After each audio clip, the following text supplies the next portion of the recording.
Welcome to AI News in 10, your top AI and tech news podcast in about 10 minutes. AI tech is amazing and is changing the world fast. For example, this entire podcast is curated and generated by AI using my and my kids' cloned voices. It's Monday, December 29th, and we've got a power-packed lineup to close out the year.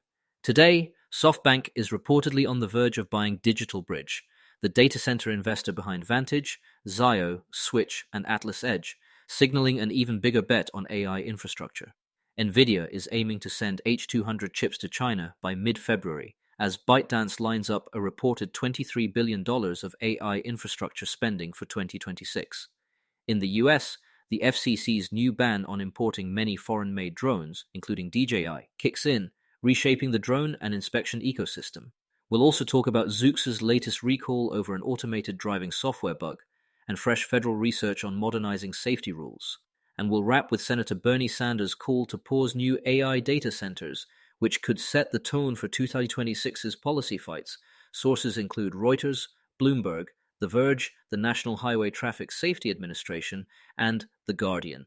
Let's get into it, but first, let's hear a word from our sponsors. Need elite developers fast? Elite Coders connects you with rigorously vetted senior engineers in 24 to 48 hours. Staff augmentation, dedicated teams, or full project delivery, we've got you covered. Visit elitecoders.co to get started today. Now let's dive into today's stories. Let's start with the money and the metal, SoftBank and the data center gold rush. Bloomberg, relayed by Reuters, says SoftBank is close to acquiring DigitalBridge Group, a major investor and operator across data centers, cell towers, fiber, and edge networks. DigitalBridge manages about $108 billion in assets. Before today's chatter, its market cap was roughly $2.5 billion, and shares reportedly jumped around 40% on the news. Masayoshi Son has been clear. AI infrastructure is SoftBank's next decade play, everything from chips to compute campuses. Pair that with Stargate, the mega compute vision discussed with partners like OpenAI and Oracle, and you see the thread. Own not just the models or apps, but the scaffolding that makes AI possible, the power, racks, connectivity, cooling. If this deal lands, SoftBank wouldn't just be investing in AI, it would be buying a toll road the entire AI economy has to drive on. Why it matters? Two reasons. First, scarcity.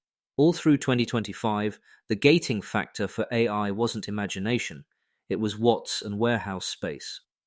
Owning a scaled platform of facilities and development pipelines lets you prioritize power, speed permitting, and lock in hyperscale tenants. Second, convergence. Compute, networking, and energy are fusing. Whoever coordinates those three, at the right cost and latency, gets to set standards. If SoftBank marries DigitalBridge's footprint with aggressive new buildouts, expect faster time to capacity for customers, and more long-term take-or-pay contracts that smooth revenue. That's the picture from Reuters and Bloomberg. Story 2. Chip diplomacy meets corporate spending. Reuters reports Nvidia is targeting mid-February to begin shipments of its H200 AI accelerators to China, pending Beijing's approval, after the US allowed H200 exports with a 25% fee while still blocking the very latest Blackwell parts. Initial volumes could be 5,000 to 10,000 modules, equating to tens of thousands of chips, mainly from existing stock. That's significant for Chinese tech firms that have been stuck on lower spec parts. Around the same time horizon, the Financial Times, via Reuters, says ByteDance plans to spend roughly 160 billion yuan, about $23 billion, on AI infrastructure in 2026.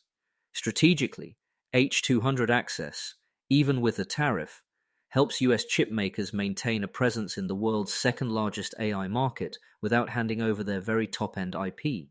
For Chinese buyers, H200 is a clear step up from constrained alternatives, potentially enabling larger model training runs and faster inference for consumer apps. Keep an eye on conditions. Reuters notes, China may link approvals to bundled purchases of domestic chips. Net-net. It's a carefully calibrated détente that keeps the AI flywheel spinning, with strings attached on price and volume. Story 3 is about the skies above us. On December 22nd, the FCC added many foreign-made drones and components to its covered list and effectively banned the import of new units unless the Department of Defense or the Department of Homeland Security recommends otherwise. DJI, the dominant global player, is squarely in scope. The FCC frames the move as a national security precaution, warning of surveillance and data exfiltration risks. DJI pushed back, saying existing US products still function, and criticizing the process. Practically speaking, your current DJI drone isn't suddenly grounded, but replenishing fleets just got much harder. The Verge has those details. Implications? They're big. Public safety agencies, utility inspectors, construction surveyors, film crews, and farmers have spent years standardizing on DJI for price to performance and software ecosystems. A supply squeeze could nudge the market toward US and allied alternatives, raising costs in the short term but potentially opening domestic manufacturing opportunities. For AI specifically, drones are flying sensors that feed computer vision pipelines, mapping roads, spotting defects in power lines, monitoring crops, control the edge hardware, and you influence whose models and which countries get that data first. Before we continue, here's a quick message from our sponsors. This episode is brought to you by Family GPT, the AI chat platform actually designed for kids.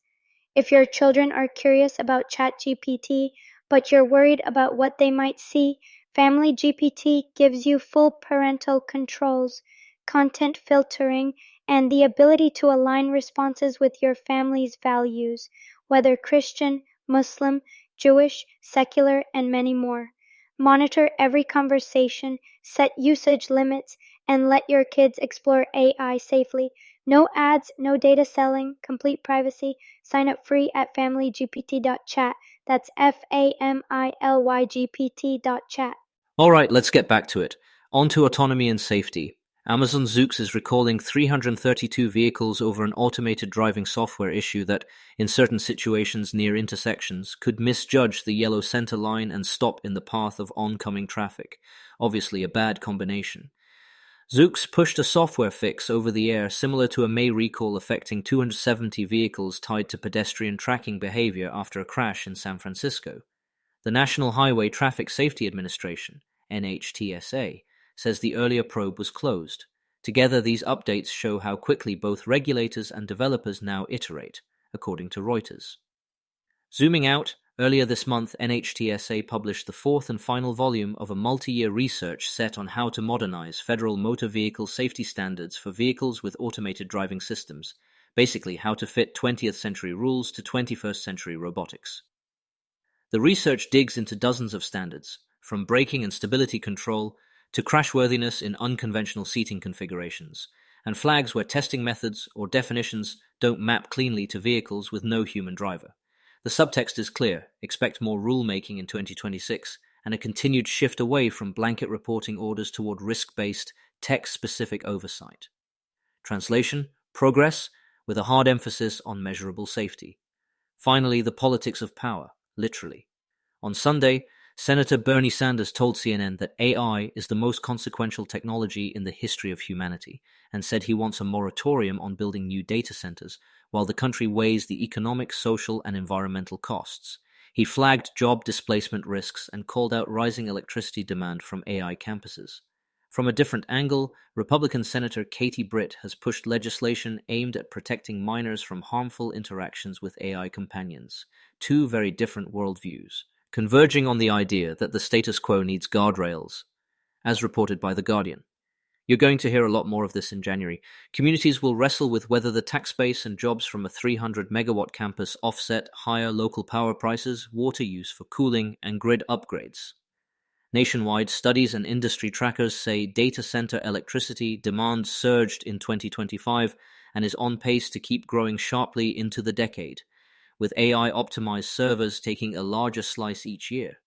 Expect 2026 to bring more state-level bills on siting, water, and worker protections, more federal debates about preempting a patchwork of AI rules, and more utilities proposing new generation or microgrids dedicated to compute parks. The stakes aren't abstract. Your bill, your job, and your town's zoning are on the table. Quick recap before we go. SoftBank is reportedly circling DigitalBridge, a move that would put one of the world's boldest tech investors at the heart of AI's physical build-out. Nvidia aims to ship H200s to China by mid-February, while ByteDance plans a massive 2026 infrastructure push. evidence that the AI compute race is global, nuanced, and relentless. The FCC's foreign drone import ban reshapes a key edge AI market overnight. Zoox's software recall paired with new NHTSA research shows how fast autonomy is maturing and how closely it's being watched. And Senator Sanders is calling for a pause on new data centers, teeing up a 2026 battle over how and how fast we scale AI. Sources: Reuters and Bloomberg on SoftBank, DigitalBridge and the China chip picture, The Verge on the drone import ban, the National Highway Traffic Safety Administration on ADS research, and The Guardian on Sanders' remarks. Thanks for listening, and a quick disclaimer: this podcast was generated and curated by AI using my and my kids' cloned voices. If you want to know how I do it or want to do something similar, reach out to me at emad@ainewsin10.com. That's ainewsin10.com. See you all tomorrow.